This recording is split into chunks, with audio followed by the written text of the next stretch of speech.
अस्सलाम वालेकुम वरहमतुल्लाहि वबरकातुह। नाज़रीन, मैं हाफिज़ महमूद, आप देख रहे हैं हाफिज़ महमूद ऑफिशियल। मुल्क के हालात पर अगर गौर व फिक्र किया जाए तो बहुत ही नाजुक हालात हैं। मैं ऐसा इसलिए कह रहा हूँ कि आए दिन जो हमारे मुल्क में, जो हमारे वतन में हैं कि बयान किया नहीं जा सकता।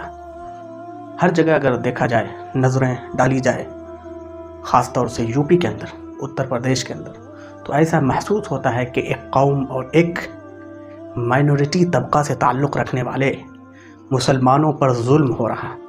मैं ऐसा इसलिए कह रहा हूँ कि आए दिन मुझे ऐसा देखने को मिलता है। अखबार की सुर्खियाँ ये बतलाती हैं और मीडिया जो ख़बर हमें देती है, ऐसा लगता है कि हमारे साथ ऊपर से लेकर नीचे तक तमाम के तमाम लोग नाइंसाफ़ी पर तुले हुए हैं। ऐसा मैं इसलिए कह रहा हूँ कि होता कुछ और है, बताया कुछ और जाता है, जिसमें मीडिया का सबसे बड़ा हाथ होता है। इतिहास लिखा जाएगा इस देश का। जब इस देश की तारीख़, इस मुल्क की तारीख़ लिखी जाएगी, तारीख़ में लिखा जाएगा कि देश की मीडिया, उन्होंने इस देश के साथ गद्दारी की। पिछले दिनों यूपी से जो खबर आई, बहराइच से खबर आई, दिल को ऐसा सदमा पहुंचा कि जिस तरह से आज मुल्क में हालात को बनाया जा रहा है, और हालात इसलिए भी बनाया जा रहा है कि ताकि किसी एक पार्टी को इसका फ़ायदा मिले, ताकि हमारे हमवतन जो है, जो कल तक हमारे साथ खाते थे, उठते बैठते थे, रहते सहते थे, हमारे साथ बहुत सारे उनके ताल्लुकात होते थे, कल तक जो ये मामलात कर रहे थे और आज भी जो ये कर रहे हैं, उनको कैसे फेरा जाए, इस चीज़ से उनको कैसे निकाला जाए। एक तरह की साजिशें इस देश के अंदर चल रही। भटकाया जा रहा है ऐसे लोगों को जो कल तक मुसलमानों के साथ उठना बैठना सब कुछ कर रहे थे और आज भी कर रहे हैं, लेकिन इनको भटकाया जाएगा क्योंकि देश के हालात इस तरह जब तक बनेंगे नहीं तो किसी एक पार्टी को फ़ायदा पहुंचेगी नहीं।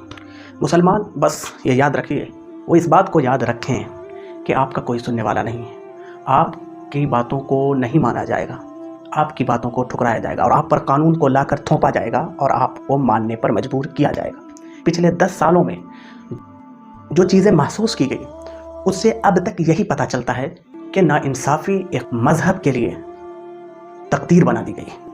ऐसा मैं इसलिए कह रहा हूँ कि पिछले दिनों बिहार के अंदर, यूपी के अंदर, मध्य प्रदेश के अंदर, हिमाचल प्रदेश के अंदर, जो इस तरह के स्टेट्स हैं, या आसाम के अंदर, देखने को जो मिला है मुझे, उससे साफ जाहिर यही होता है।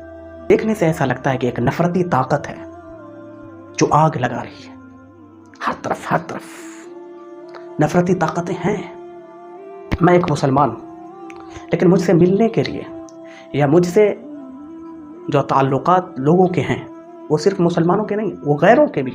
गैर मुस्लिम मेरे पास आते हैं, बैठते हैं, उठते हैं, चाय पीते हैं, हर चीज़ हमारे साथ, उनके साथ उठना बैठना हो रहा है। लेकिन ये जो सोच है, जिसे हम कहते हैं नफरती सोच, ये सोच को उनके दिमाग में घोला जा रहा है और घोलने के बाद इस बात की कोशिश की जा रही है कि किसी तरह इसके दिमाग में ये चले कि ये जो बंदा तुम्हारे साथ खा रहा है, पी रहा है, बात कर रहा है, मिल रहा है, तुम्हारे साथ दोस्ती कर रहा है और तुम्हारे साथ बहुत सारे मामलात हैं इनके, ये जो चीज़ें हो रही है, इससे कैसे दूर हो जाए, ये बंदा इससे कैसे बाहर हो जाए, इससे कैसे बाहर निकले, ये एक सोच पैदा की जा रही, जिसे हमें भी समझना है और उन लोगों को भी समझना जो इसके आड़ में आ रहे हैं।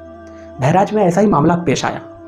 कहने पे मैं मजबूर नहीं हूँ, मैं बिल्कुल खुले तौर पे ये कहना चाहता हूँ कि एक शख्स, एक लड़का जो मुस्लिम नहीं है, गैर मुस्लिम, उनके दिमाग में एक जहर घोला जाता है कि ये जो तुम्हारे सामने रहमान नाम का इंसान है, ये जो तुम्हारे सामने रहीम नाम का इंसान है, ये जो तुम्हारे सामने अब्दुल्ला है, ये जो तुम्हारे सामने अब्दुल रहीम है, ये तमाम के तमाम लोग तुम्हारे दुश्मन हैं। और ये दुश्मनी ऐसी है कि पिछले मौर्य सल्तनत से लेकर मुगलिया सल्तनत तक और मुगलिया सल्तनत के हुकूमत के बाद तक तुम्हारे ऊपर इन्होंने जुल्म किया। ये कहते हैं कि औरंगजेब, जो तुम्हारे बहुत बड़े दुश्मन थे, इनके दिमाग में ये फिट किया जा रहा है। और ये नौजवान जब احساس کرتا ہے کہ ہاں واقعی میں ہمارے ساتھ ظلم ہوا ہے، تو ان کے جذبات ابھرتے ہیں، اور جذبات ابھرنے میں وہ کام جاتے ہیں جس سے نفرت پیدا ہوتی ہے۔ نفرت کو ایک ہوا دیا جاتا ہے، اور اس نفرت کی آگ میں نہ جانے کتنے لوگ جل جاتے ہیں، اور اس نفرت کی آگ میں وہ لڑکا بھی دنیا سے چلا گیا۔ قصور کون ہے؟ یہ مسلمان ہے یا وہ لڑکا ہے، یا پھر وہ نفرتی سوچ رکھنے والے لوگ، یا پھر نفرتی طاقت، یا پھر نفرتی سوچ کو دماغ میں بھرنے والے لوگ ہیں؟ یہ ایک بہت ہی امپورٹنٹ سوال ہے جسے ہر ایک کو سمجھنا چاہیے۔ ملکی حالات کو صحیح کرنا ہے، آپس کی نفرت کو ختم کریے، ملکی حالات کو درست کرنا ہے، آگے بڑھنا ہے، اتحاد قائم کریے، ملیے اسی طرح جس طرح پہلے ملا کرتے تھے، اسی طرح ہاتھ بڑھائیے۔ ہم بھی بڑھانے کے لیے تیار ہیں، آپ بھی بڑھائیے۔ ہم غدار وطن نہیں ہیں۔